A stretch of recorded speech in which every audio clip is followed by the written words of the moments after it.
పాటించారు కాబట్టి 40,000 మంది 40 మంది మీద పడలా. ఒకవేళ పడుంటే పరిస్థితులు ఏ మాదిరిగా ఉండేదో నేను చెప్పాల్సిన అవసరం లేదు. ఎవరైనా ఊహించుకోగలుగుతారు.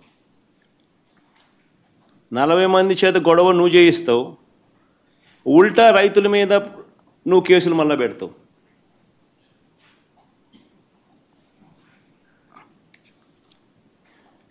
నేను అడుగుతా ఉన్నా చంద్రబాబు నాయుడు గారిని, ఎందుకు ఇంత భయపడతా ఉన్నావు, ఎందుకు ఇంత అసహనం అని అడుగుతా ఉన్నా చంద్రబాబు నాయుడిని.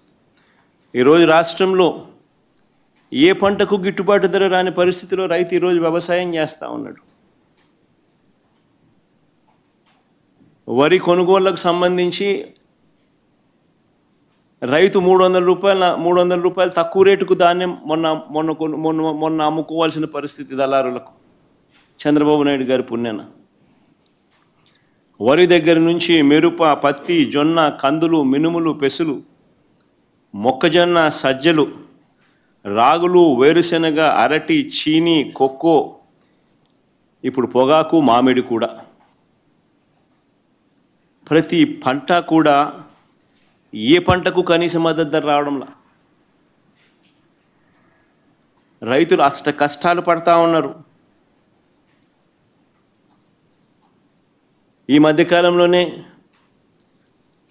పల్నాడు జిల్లాలో 2 ఆత్మహత్యలు పొగాకు రైతులకు సంబంధించి పల్నాడు కొండేపిలో జరిగితే 2 రోజుల కిందట పల్నాడులో కూడా చిలకలూరుపేట నియోజకవర్గంలో, వినుకొండ నియోజకవర్గంలో 3, చిలకలూరుపేటలో 2, వినుకొండలో 1, మరో 3 ఆత్మహత్యలు చేసుకున్న పరిస్థితులు.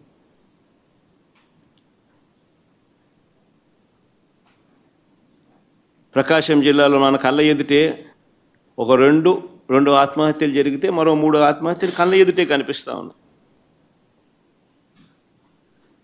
అయినా కూడా ఈ ప్రభుత్వం పట్టించుకునే పరిస్థితి లేదు. అయినా కూడా రైతులకు తోడుగా నిలబడే కార్యక్రమం అంతకన్నా జరగడం లేదు. ప్రజల సమస్యల పట్ల ఎవరైనా కూడా గొంతు విప్పితే చాలు, చంద్రబాబు నాయుడు గారు నోట్లో నుంచి వచ్చే మాటలు ఏ స్థాయిలో ఉన్నాయనంటే భూస్థాపితం చేస్తాడట. ఆశ్చర్యం కలిగించే విషయాలు. 76 ఏళ్ల వయసు ఆయన, 76 ఏళ్ల వయసులో ఉన్న ఆయన ఒక ముఖ్యమంత్రి స్థానంలో కూర్చొని ఉన్న వ్యక్తి ఒక టీవీ ఇంటర్వ్యూలో మాట్లాడుతూ ప్రతిపక్షాన్ని భూస్థాపితం చేస్తాడంట. ప్రతిపక్ష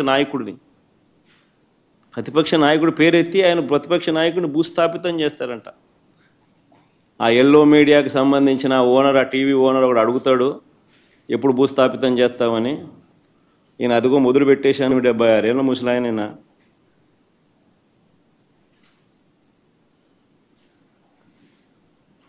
ఈ వయసులో రెడ్ బుక్ రాజ్యాంగ పాలన ఏమిటి, బెదిరింపులేమిటి, వాడిని తొక్కుతా వీడిని తొక్కుతా అన్న మాటలు ఏమిటి? ప్రజలు ఏదో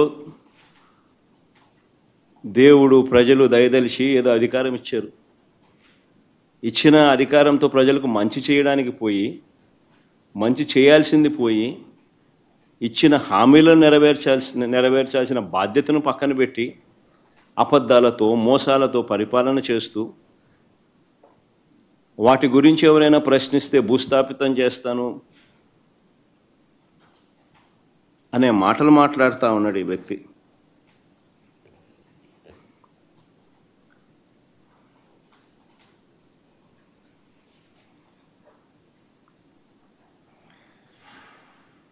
ఈ చంద్రబాబు నాయుడు గారి పాలనలో అసహనం అనేది ఏ స్థాయిలోకి పోయింది అని అంటే, ఏడాది కాలంలో ఈ ప్రభుత్వంలో ఏ ప్రభుత్వము కూడా గతంలో ఎప్పుడు చూడని విధంగా వ్యతిరేకతను చంద్రబాబు నాయుడు గారు ఈరోజు చూస్తూ ఉన్నారు. దీని నుంచి డైవర్ట్ చేసేందుకు, ప్రజల సమస్యలు ఎవరైనా గొంతెత్తి విప్పితే ఆ గొంతును నలిపేందుకు ఏడాది కాలంగా మా పార్టీ నాయకులపై చంద్రబాబు నాయుడు గారు పెడతా ఉన్న తప్పుడు కేసులు నిజంగా చూస్తే ఆశ్చర్యం కలిగిస్తాయి. ఎవరు గలం విప్పినా కూడా గలం విప్పకూడదు అనే ఉద్దేశంతో, విప్పనివ్వకూడదు అనే ఉద్దేశంతో తప్పుడు కేసులు పెడతా ఉన్నారు, టాపిక్లు డైవర్ట్ చేస్తూ ఉన్నారు. ఈ తప్పుడు కేసుల సాంప్రదాయాన్ని మరింతగా కొనసాగిస్తూ మొన్న కరెక్ట్గా నా ప్రోగ్రాంకు ముందు రోజున టాపిక్ డైవర్ట్ చేసేందుకు ఉపయోగపడుతుందనే ఉద్దేశం కూడా ఒక కారణం. రెండో కారణం, గొంతు నొక్కాలి ఎవరైనా కూడా తనకు వ్యతిరేకంగా మాట్లాడితే అన్న కారణం రెండోది. చెవిరెడ్డి భాస్కర్ రెడ్డిని అరెస్ట్ చేయడం నిజంగా ఆశ్చర్యం కలిగించే విషయం. అసలు భాస్కర్ని అరెస్ట్ చేసిన తీరుని చూస్తే అసలు ఇంతకుముందు మీరంతా కూడా చూస్తూ ఉన్నారు. సంవత్సరం నుంచి ఏ రోజన్నా కానీ భాస్కర్ పేరు లిక్కర్లో ఎక్కడన్నా కనిపించిందా, వినిపించిందా? ఎవడన్నా విన్నాడా? ఎవడన్నా ఎప్పుడన్నా విన్నాడా?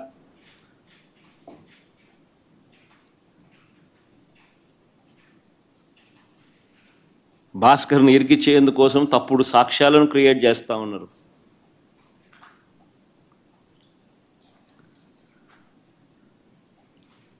ఆశ్చర్యం కలిగించే విషయం ఏంటంటే, భాస్కర్ గన్మెన్ను అంటే పోలీస్ కానిస్టేబుల్ను పిలిచి భాస్కర్కు వ్యతిరేకంగా లిక్కర్ స్కామ్ ఏదో ఉంది అని, ఆ లిక్కర్ స్కామ్లో తాను ఏదో ఇన్వాల్వ్ అయి ఉన్నాడని, ఆ లిక్కర్ స్కామ్లో తాను డబ్బులు ఏదో ఉన్నాయని కానిస్టేబుల్తో స్టేట్మెంట్ ఇప్పించుకునే ప్రయత్నం చేస్తే ఆ గన్మెన్, ఆ కానిస్టేబుల్ ఎవరైతే ఉన్నారో ఆ గన్మెన్, ఆ కానిస్టేబుల్ ఇలాంటి తప్పుడు స్టేట్మెంట్లు నేను ఇయ్యలేను అన్నందుకు తనను కొట్టి చిత్రహింసలకు లోను చేస్తే ఆ దెబ్బలు తిన్న కానిస్టేబుల్, సిట్టింగ్ కానిస్టేబుల్, డ్యూటీలో ఉన్న సిట్టింగ్ కానిస్టేబుల్, దెబ్బతిన్న కానిస్టేబుల్ ఏకంగా వీడియో తీసి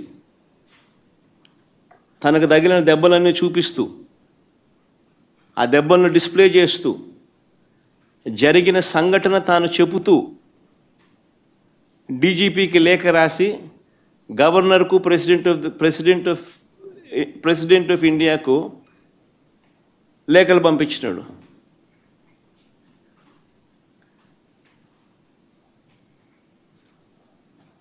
కోర్టులో కేసు వేసినాడు.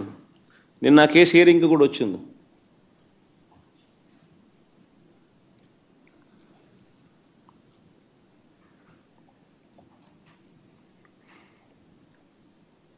ఆశ్చర్యం కలిగించే విషయం ఇదంతా నిజంగా. చెవిరెడ్డి భాస్కర్ రెడ్డి పేరు సంవత్సరంగా ఎప్పుడు చూస్తూ ఉన్నాం. ఏ రోజు కూడా కనీసం ఎప్పుడు దీంట్లోకి ఎవరు ప్రస్తావించిన కూడా లేదు. గతంలో కూడా ఎప్పుడు సడన్గా భాస్కర్ పేరు తీసుకొచ్చారు. ఇప్పుడు సడన్గా భాస్కర్ను ఇరికిచ్చేదానికోసం సడన్గా ఒక కొత్త క్యారెక్టర్, ఇంకొక కానిస్టేబుల్ ఏమన్నా గిరి అని ఇంకొకరిని తీసుకొచ్చినాడు. అంటే ఒకడు విన్నాడు, ఒకడు వినలా. గిరి అని ఇంకొక కానిస్టేబుల్ తీసుకొచ్చాడు. ఆయనతో గిరి అనే వ్యక్తితో భాస్కర్ మాట్లాడినాడు. అంటే ఆబ్వియస్లీ తన దగ్గర ఉన్న గన్మెన్ ఎవడైనా కూడా మాట్లాడతాడు. ఎక్కడికి పోతున్నావు, వస్తున్నావా, ఎక్కడున్నావు, నువ్వు వస్తున్నావా, ఎప్పుడు వస్తున్నావు, ఏం చేస్తున్నావు, నేను ఇక్కడికి పోతున్నావు, నువ్వు ఎక్కడున్నావు, ఏదో మాట్లాడి ఉంటారేమో. మామూలు సహజంగానే జరుగుతాయి. మన మాదిరి నా మాదిరి ఇంతమంది గన్మెన్లు ఉండరు కాబట్టి, ఉండేది ఒకరికో ఇద్దరు ఒకడో ఉంటాడు కాబట్టి, వీళ్ళు ఎక్కడికైనా పోయేటప్పుడు, వీఐపీ పోయేటప్పుడు నువ్వు ఏడుండవు స్వామి, నువ్వు వస్తున్నావా, వస్తే ఇద్దరం కలిసిపోదామని చెప్పి మామూలుగా ఎవడైనా మాట్లాడుకుంటారు.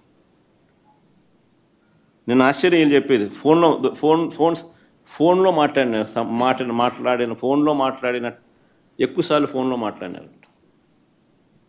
అంటే నీ డ్రైవర్తో కానీ నీ ఇంట్లో ఉన్న ఎవరితో ఉన్నా కానీ నువ్వు ఎక్కువసార్లు మాట్లాడితే చాలు, అది చాలు. ఆ మనిషిని పిలుచుకొని రావడం, ఆ మనిషితో ప్రలోభాలు పెట్టడం, ఆ మనిషిని లేదా భయపెట్టడం, ఆ మనిషితో తప్పుడు స్టేట్మెంట్లు నీ ఇష్టం వచ్చినట్టుగా ఇప్పించడం, ఆ ఇప్పించిన స్టేట్మెంట్ ఆధారంగా ఈయనను అరెస్ట్ చేయడం. నిజంగా ఏం జరుగుతూ ఉంది ఇది? అదే మాదిరిగా ఇప్పించే ప్రయత్నం ఇంకొక కానిస్టేబుల్ మీద కూడా చేస్తే, ఇంకొక కానిస్టేబుల్ ఇష్టపడకపోతే ఆ మనిషిని కొట్టే స్థాయిలోకి వెళ్ళిపోతే ఆ మనిషి ఏకంగా వీడియో తీసి జరిగిందంతా చెప్పి వీడియోను లెటర్ను ఏకంగా డీజీపీకి నుంచి ప్రెసిడెంట్ ఆఫ్ ది కంట్రీకి గవర్నర్కు లేఖ రాసి కోర్టులో కేసు వేసినాడు. అంటే ఈ మాదిరిగా ఇరికియాలనుకుంటే ఎవరు తట్టుకోగలుగుతారు? ఎవరినైనా ఇరికిచ్చేసేయచ్చు. Where is the end for it? ఆశ్చర్యం నిజంగా. All what you require is an government employee. ఎవడన్నా నీ గన్మెన్ ఎవడో ఒకటి పట్టుకుంటే చాలు. నెక్స్ట్ చంద్రబాబు నాయుడు దగ్గర, లోకేష్ దగ్గర పనిచేస్తాను గన్మెన్ ఒకటి దొరికితే చాలు. అది ఎట్ట గవర్నమెంట్లో ఎవడుంటే గవర్నమెంట్ కనుక అనుకూలంగా చెప్తారు. అంతేగా ఆ మనిషి ఈ మనిషి ఆ మనిషి దగ్గర పనిచేస్తానంటే ఈ మనిషి ఆ మనిషి మీద వ్యతిరేకంగా చెప్పేస్తాడు. ఆ మనిషి ఆటోమేటిక్లీ ఆ మనిషి మీద నీ ఇష్టం వచ్చిన ఆరోపణ చేసేయచ్చు, మనిషిని ఎత్తుకొని వచ్చి జైల్లో పెట్టేసేయచ్చు. ఏంది ఇది? నిజంగా భాస్కర్కి జరిగిన పరిస్థితిని కానీ, లేకపోతే ఈ లిక్కర్ కేసులో జరుగుతూ ఉన్న దర్యాప్తు ప్రక్రియ కానీ, ఇవన్నీ కూడా చూస్తే నిజంగా సామాన్యుడు ఎవడు బతకలేడు. ఎవిడెన్సెస్ అనేటివి నువ్వు క్రియేట్ చేస్తూ ఉన్నావు, మ్యానుఫ్యాక్చర్ చేస్తూ ఉన్నావు. ఈ మాదిరిగా తప్పుడు సాంప్రదాయానికి నువ్వు నాంది పలుకుతే రేపొద్దున వ్యవస్థ బతుకుతుందా?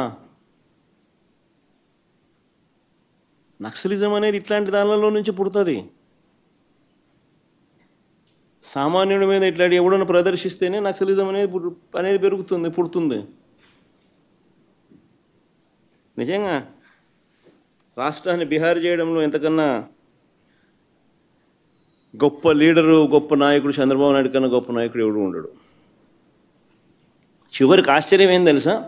భాస్కర్ని ఎందుకు టార్గెట్ అని అంటే చంద్రబాబు గారు సొంత కాన్స్టిట్యున్సీ. భాస్కర్ అనే వ్యక్తి కూడా కాదు, చివరికి భాస్కర్తో పాటు భాస్కర్ కొడుకును కూడా. ఆ పిల్లోడు మొన్ననే పాపం చదువులు అయిపోయి చేసుకొని లండన్ నుంచి మొన్న వచ్చినాడు, చిన్నపిల్లోడు. ఆ పిల్లోని కూడా దీంట్లోకి ఇరికిచ్చేసినారు. అంటే చంద్రగిరి కాన్స్టిట్యున్సీలో క్లీన్ ఉండాల, ఆయన సొంత కాన్స్టిట్యున్సీ కాబట్టి. ఏంది ఇది నాకు అర్థం కాదు. సొంత కాన్స్టిట్యున్సీలో గెలవలేని వ్యక్తి ఇక్కడ 17,000తో ఓడిపోతే, చంద్రగిరిలో ప్రజలు తంతే చంద్రబాబు నాయుడిని 17,000తో ఓడిస్తే కుప్పం పోయినాడు. ఇప్పుడు ఆ చంద్రగిరి లాంటి చోట రాజకీయాలు చేయడం కోసం భాస్కర్ కొడుకును ఇటు వాళ్ళందరినీ ఎలిమినేట్ చేయాలని చెప్పి, తప్పించేయాలని చెప్పి. ఏంది ఇది రాజకీయాలు? ఈ తప్పుడు కేసుల పరంపరలో ఇప్పటికే పిన్నెల్లి రామకృష్ణారెడ్డిని Macherla 2009 MLA, 2012 MLA, 2014 MLA, 2019 MLA, 4 సార్లు ఎమ్మెల్యే. 2024లో మొన్న ఒకసారి ఓడిపోయినాడు. ఆ కాన్స్టిట్యున్సీలో ఆజమాయిషీ కోసం పిన్నెల్లి రామకృష్ణారెడ్డిని తప్పుడు కేసుల్లో ఇరికిచ్చే కార్యక్రమం. నందిగాం సురేష్ను ఎక్స్-ఎంపీ దళితుడు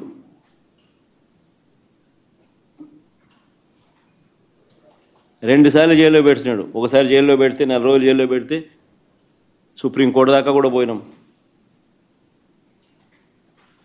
కింద మీద పడి ఎట్నో